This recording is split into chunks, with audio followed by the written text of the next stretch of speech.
اطاعت کرنے چلے ہیں تو غور سے سنیں، پیغمبر کی ختم نبوت کو مانے بغیر آپ کی اطاعت رسول جو ہے وہ بیکار ہے۔ خود آپ نے کہا انا خاتم النبیین لا نبی بعد۔ اور اسی طرح ماضی میں اس طرح کے واقعات ہوئے ہیں۔ 1953 یہ مارچ کا مہینہ ہے، اسی مہینے کے ابتدائی ہفتے میں 1953 میں اتنی بڑی تحریک چلی تھی کہ جیلیں بن گئی، اور میں نے تاریخ میں پڑھا کہ جیلوں میں جگہ نہیں تھی لوگوں کو رکھنے کے لیے، اس قدر لوگ بے چین تھے۔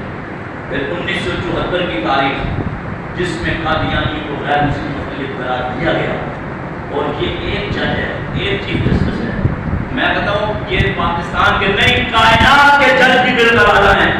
تو سننے غور سے، دنیا کے کوئی سامراجی جنگ اور یہ ججز اور فلاں فلاں جو ہمیں یونیفارم پہن کر لاتے ہیں، غور سے میری بات کو سنیں کہ جب تک ایک مسلمان صبح زمین پر زندہ ہے، دنیا کی کوئی طاقت میرے پیغمبر کی ختم نبوت کو چیلنج کرنے کی جرات نہیں کر سکتی۔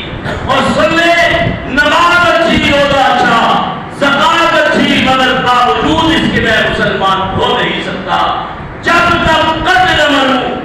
ختم نبوت کی عزت پر خدا شاہد ہے، کامل ایمان میرا ہو نہیں سکتا۔ ہم ان کو کہتے ہیں کہ اپنے فیصلوں کو بدل دو، اور ان کے پیچھے کون ہے، وقت نہیں ہے کہ میں آپ کو بتاؤں، ہم ان کو بھی بہت اچھی طرح جانتے ہیں۔ اور انشاءاللہ یہ سلسلہ اس ملک میں جاری رہے گا۔ بھول جائیں قادیانیوں کو آزادی دینے والے، ایک وقت آئے گا کہ وہ خود اپنے فیصلوں کو بدل دیں گے، لیکن آپ کے جاگنے کی ضرورت ہے، آپ کے بیدار رہنے کی ضرورت ہے۔ اللہ تعالیٰ سے دعا ہے اللہ ہمیں حق بات کرنے کی توفیق عطا فرمائے، باطل پہ قدم